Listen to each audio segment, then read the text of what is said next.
Welcome to Butter Babes, a space where we celebrate wearable art and discuss how conscious fashion connects us to personal style, political values, and each other.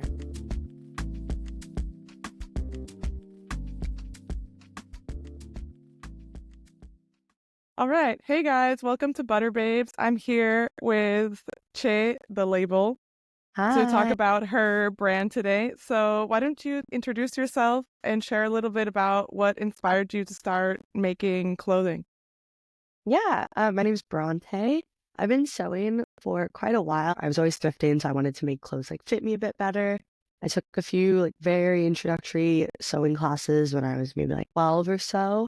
And then it was kind of just on the sidelines. I was just using my mom's sewing machine in our living room. And then during COVID, when everybody picked up a new hobby or started doing stuff from home because obviously there was nothing else to do, I just started sewing a lot more and started making bathing suits, again, just in my house, using my mom's machine and posting them on my Instagram. And to my surprise at the time, people were interested in buying them, which I was like, what? You want to buy something that I've made? That's kind of crazy. So that kind of picked off a little bit. I was like, why don't I put a name to it? Why don't I make an Instagram for it, do something a bit different? And then that just kind of slowly grew for a bit during COVID when I had a lot of time to give to it. I made my little label. My friend made it for me for free. Julia, shout out Julia. And it kind of took a back seat during when I was finishing university. It was kind of still there. I would still sew every once in a while, but definitely not my first priority. And then when I graduated uni, I started putting a bit more attention to it again, trying to grow my Instagram again, doing weekly sewing. But that truly haven't really put my all into it until the beginning of, honestly, the last few months, I would say. I just recently moved to Vancouver and I started sewing a lot more. And with the help of the city having connections and just more opportunities, more inspiration, more of a creative hub, I think within the last year, I started trying a little bit harder to do regular drops, and I was working in a vintage store, which was great for sourcing and both getting my things in the store. And then I recently quit my job and I wanted to quit to give kind of my all to it. So I'd say in the last 5 months, I've really started putting a lot more energy into the label and treating it like a real business that I'm trying to grow rather than a hobby that makes me a little bit of money. So, Yeah, totally. That's awesome. What did you study? My bachelor's in environmental studies and global development.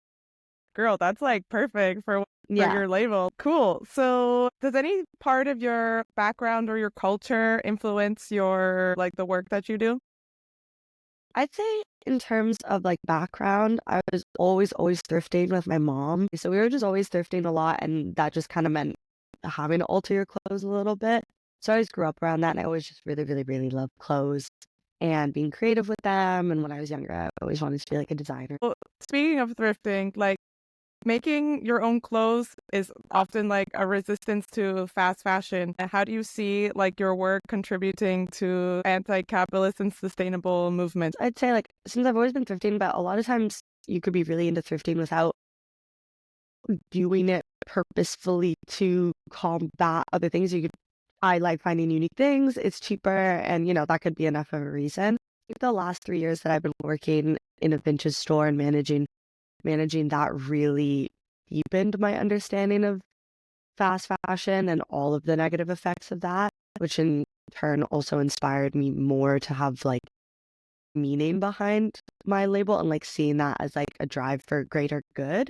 I always think I could be doing more advocacy, but obviously when you're trying to build something, you're trying to do every single moving part. So there's always something that kind of falls to the wayside. I think inherently just by using only secondhand materials, the only material that I use that's not secondhand sometimes is thread. Yeah. I've had to buy some colored thread on Amazon, and that's literally the only single other I know about Amazon. Every single other item is secondhand, and I think that's an extra step of care I put in just to really show everything you want already exists. You could find all of your materials, you can find all of your pieces, you can find everything, whether you're making things or not, secondhand, and that just shows how much already exists out there. And then I also think I garnered a much deeper understanding of the time it takes to make clothes and the energy and the knowledge, the skills, the tools, all of that when I did start making them. I obviously kind of had an idea before, but when I was sitting, still learning. So to be fair, I was slower, but spending like 4 hours making a bikini, I was like, oh my God, these places are selling these bathing suits for $30. They're making money. They've had to buy the fabric. The person who's made this, there's no way they've made any money on it because it just doesn't, like, the time and the effort doesn't add up. And once I realized that, I was like, oh my God, this is insane. Even though I already knew it was insane, I was like, it really is like the time that it takes to make clothes. And the fact that I think a lot of people kind of disassociate that this clothing item was made by somebody. I think you're like, there's a machine and it does it. Or like they stamp two pieces of fabric together and somehow it's a shirt. When it's like, no, somebody, most likely a woman, because the workforce is like 80% women in terms of like the clothing and textile industry, is sitting there doing like backbreaking labor all day, 10 hours a day for like $5 a day maybe. And it's really upsetting. So I think that is something I want to put more focus on. And then also something that I like can appreciate a lot, making my clothes myself, and something that I don't think I'll ever like compromise on. I'd want all my clothes to be probably manufactured in Canada. Not that there's not good manufacturing elsewhere, but just to be able to like really keep an eye on it and understand like where and how it's being made, where it's coming from, all that. Yeah, totally. Like, I'm so with you on that. And I really like the way in some of your videos that you've made for your social media, how you've communicated this without being like, because like also you have to keep it light kind of sometimes, because it's supposed to be like fun and aspirational and still like part of like the pleasure of self-expression. Like you don't want to like bog people down with all doom of and the gloom. Exactly. When it's hard not to sometimes, when it is like the reality is just so upsetting, like the amount of waste, the way women are treated in these facilities. I think most people, if you're trying to get people who don't already care, they're not going to start caring if you're like, look how horrible this is, look at it, like you don't care. They're not going to start caring from that. They're going to be like, shut up, like I don't care. So I think you kind of have to like, what is it? Like you get more bees with honey rather than vinegar or something like that, who do already care. If you show them like even more, they will care more. But I think to like get people in, you kind of have to be like, this is like, you can be happy supporting like, here's the positive. You're supporting a small business. You're looking at me. I'm the one making your item. It's being paid fairly. And honestly, I haven't run into too many instances of like, why is it that much? Or like, well, questioning the price or anything like that. I've had a lot of people do that right off the bat, but not too much once you actually explain.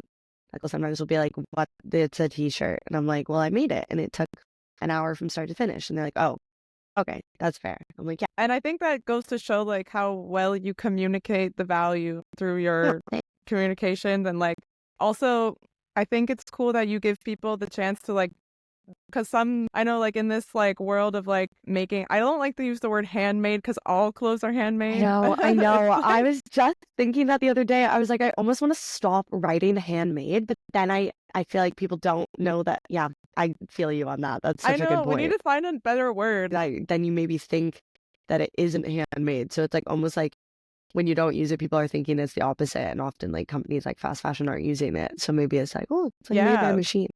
Totally. It's made behind a machine. Exactly. And like I do knitting and crochet. Crochet is like a whole. Oh my gosh, yeah. There's no machine that even helps the hands. It's just people. I really like that you like offer not only your pieces that you've created, but the patterns for people who want to learn. So tell me more about that process. I very, very recently started doing that. I have always been sewing with the jankiest, most crumpled up paper pattern that I like cut out. Even my pattern paper is actually secondhand. I always go to the thrift store and get pattern paper. Since I'm like fully self-taught and since I kind of started in my living room, I just had never gone to like a class to learn how to make patterns. So I just had something that worked. It was my size and like that was pretty much it. And then I made one reel one day about my baby tees and like it just like randomly kind of blew up like a little bit. And a lot of the comments were like, is there a pattern? Where's the pattern? And I was like, girl, honestly, there isn't a pattern, but there's like 200 of you asking for one. So maybe I should make one. So I, to the best of my ability at the time, got on Adobe Illustrator, my friend's Adobe Illustrator subscription. Thanks, Holly. and like basically just like blunt force learned how to do it. I found like some tutorials online. There's actually some really good free ones on how to make your patterns online, and workshop my first pattern. It's a simple pattern. It's just for a t-shirt basically, and upcycling from like an old oversized one to a small one. It seems to be working. I haven't like redone it since. I haven't heard anybody say it's not worked, so that's good. But yeah, then I released that and was like honestly really shocked by the response to it. It was really positive. So I'm currently working on my second one actually. I just did a tester call out for it. It's actually for the shirt that I'm wearing. It's for like this very like low back, high neck sleeve. Thank you. There's a little back. So I've been making these for a while again, which is like a paper pattern. So I just did a tester call out. So I've currently got around like 8, hopefully in the moment, making this top using the pattern, and I'm going to be releasing it on the 21st. So there's going to be a Okay, second one wonderful. out. Dude, that's so soon. Awesome. Yeah. Yeah, I feel like I'm definitely getting better at Adobe Illustrator. I'd love to take a course actually eventually. I'm sure there's still things that I'm not doing right. Even like my grading, I can only confidently grade up to a large, which I think might help when I get the testers, but just because there's so much like science and math that goes into creating larger sizes, it's not just like move the lines more. Exactly. So Yeah. I don't feel confident enough yet to like go into the extra large or like extra large sizing. And I obviously want to be able to be inclusive and stuff. So yeah, still learning that.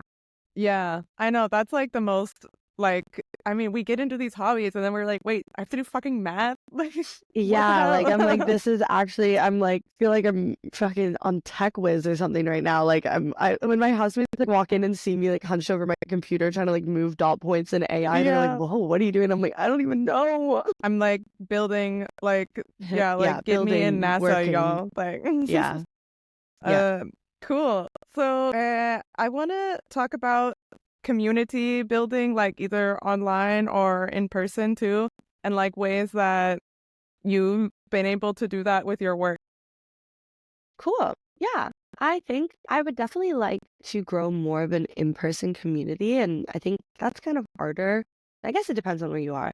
I do think my like online community is growing much faster. It's obviously easier to reach more people. And I truly think that since dropping my first pattern, I've like realized that my community is not exactly what I thought it was going to be at the start, more like filled with like hobbyists, amateurs, sewers, girls who like want to do these things at home. Because I think I've had such a positive response to the patterns and stuff. I'm like, oh yeah, these are my people. Like we're like talking about the same thing. And of course, there's still people that don't want to sew. Maybe they just want to buy the clothes. But yeah, I think that has definitely, the algorithm's been doing its thing. I've been seeing a lot more people, and I love like all the other small businesses that like follow, and I like follow them back just to see what they're doing. Everybody's doing such cool things. So that's really nice to see on Instagram. And I hope to keep fostering that in like a very reciprocal way. Try my best to like interact as much as possible. In terms of in person, I think it is. I'm kind of new to my city. Like I've been here a year, but I think I definitely need to put more effort into growing that in person. I did try recently. I was supposed to have a sewing workshop yesterday that I'd been trying to plan. Fortunately, it didn't happen. I'm Not to say it was sorry. like a total like, I don't like the word failure. Not even to say it was like a total flop. Like it didn't happen. But I still got a lot of positive response to it. And even the people on my Instagram be like, I wish I could go, or I don't live in Canada. I don't live in Vancouver. I'm not there at the same time or whatever. So I think I learned a lot by trying to do a little in-person one. I still met some cool people, like the girl I was going to do it with for Sarah Vintage. She was so friendly, and now I feel like I have a new like friend there.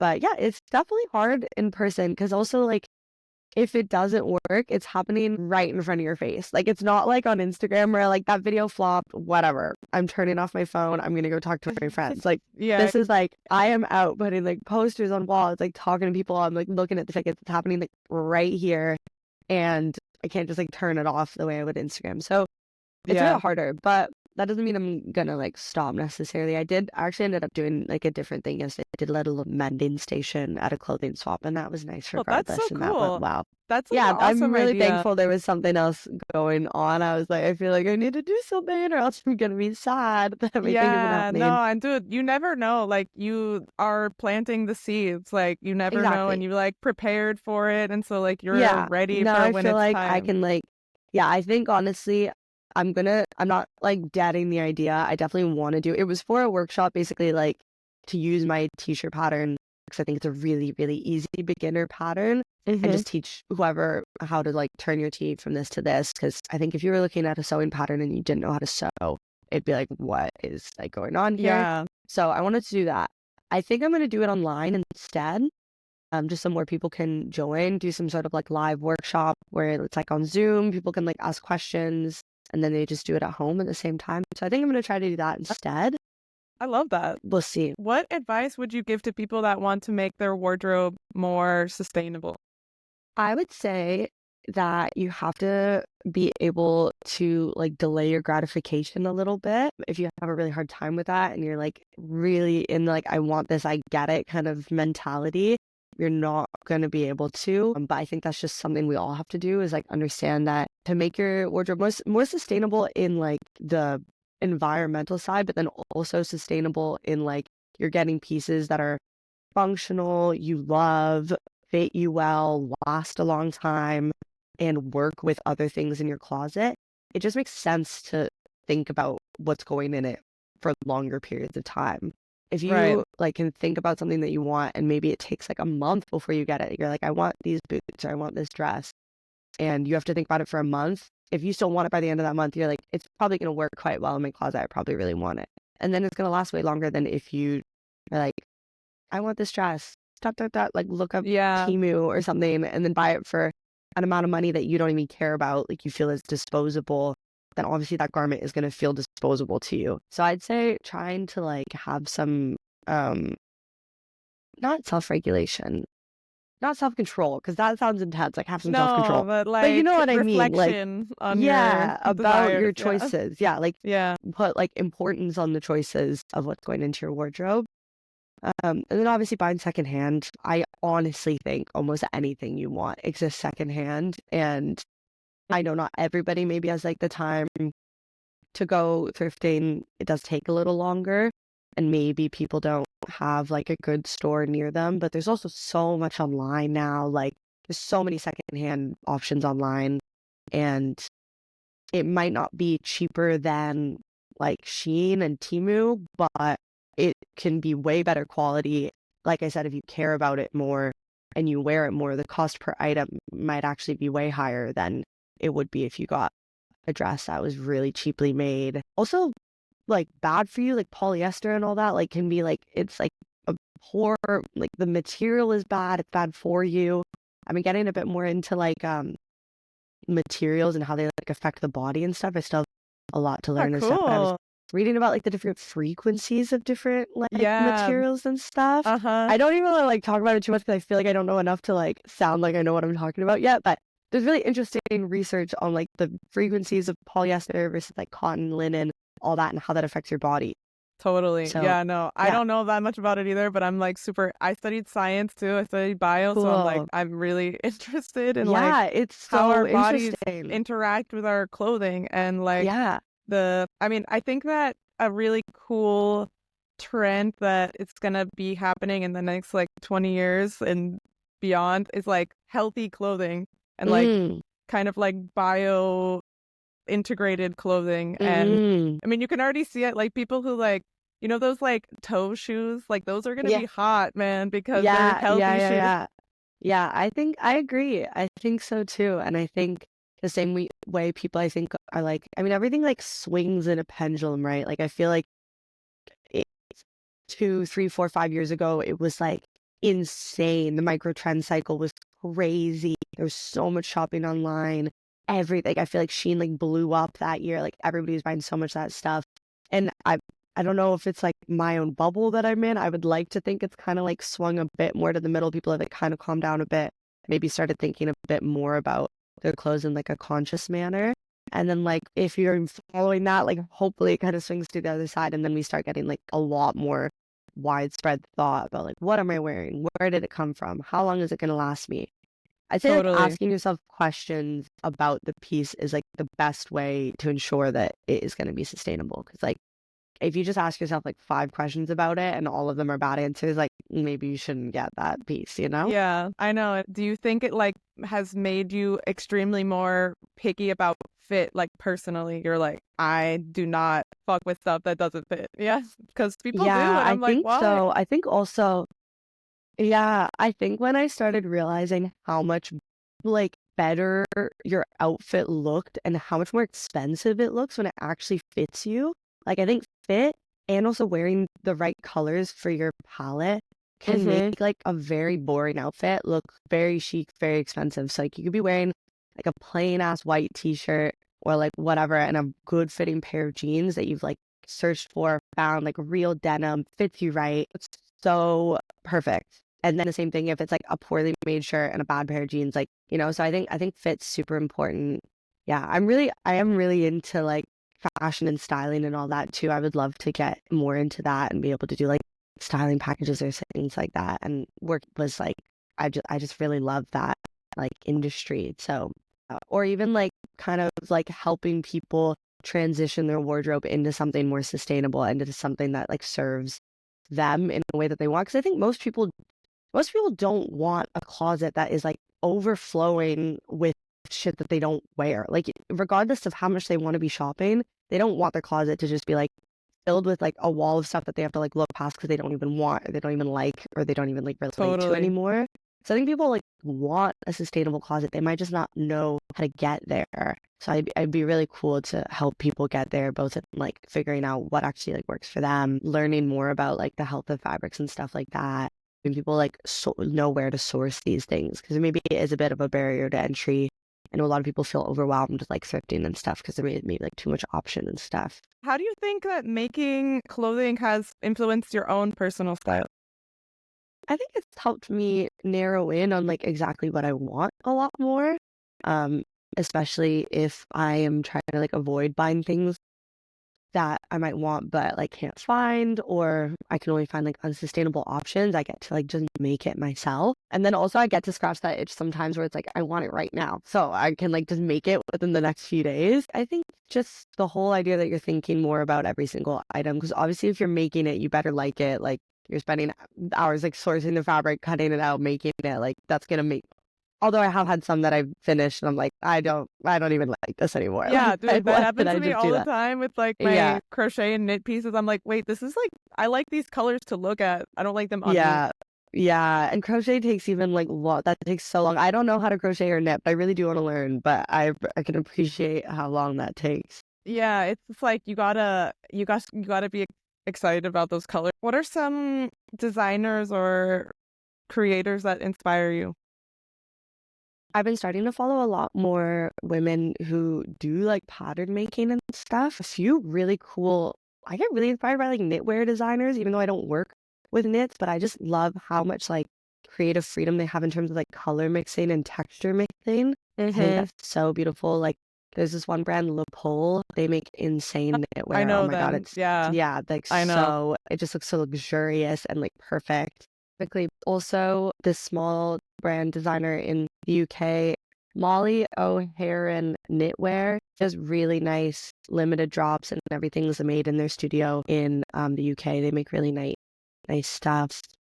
I find a lot of just like inspiration like on Pinterest, so it's just like random pictures and stuff. And then I find like although I get like inspired by quite like out there things, a lot of my items I think end up being more like simple, basic. I feel like a lot of my pieces are just pieces that I would want to wear like every day, like comfortable, basic, a little bit elevated, and a lot of like good fit. Like I feel like a lot of the things I was making were long sleeve tops because I always want my sleeves to end here, and nothing was ever ending where I wanted it. So I was like, I'm just Yeah. gonna make as many long sleeve tops as I want because I know other girls want their sleeves to go Yes, past their dude, I have wrists. Like I know really that. long arms. Not everything always ends Exactly. on me like here. Yeah, so I just like started making a lot of those, and then even like with t-shirts, I was like, I feel like I'm never finding like a baby tee that like fits me right. It's either like too tight in the armpits or like not right in the waist. So I was like, I'm just gonna make those. A lot of it is just things that I want that I'm like assuming other girls are gonna want as well. Yes. So Dude, the yeah, armpit challenge with baby tees is real, yeah, man, because it's like yeah, I'm a sweaty girl. Yeah. can wear. I need It this to can't be last. cinching up in there. Yeah. Yeah. Yeah, I know. It's like really like I feel I get inspired too by like my own like closet necessities as well. Like So what you wish your closet could look like, or like a piece that you wish was in there. Yeah. yeah, Really. Yeah, that's something cool. like that. Yeah. Yeah. Awesome. Well, dude, thank you so much for No worries. meeting with me. It was super cool to talk to you. I really love your work and I want to learn how to sew. I was with my like Yeah. knitting group yesterday. I was like, guys, we need to Cool. learn how to sew. Yes. Okay, well, maybe I'll get my online workshop going quicker and we can all do something that we can all learn Hell yeah, together. yeah. That would be awesome. Cool. Well, Thanks so much for having me on. This was really lovely.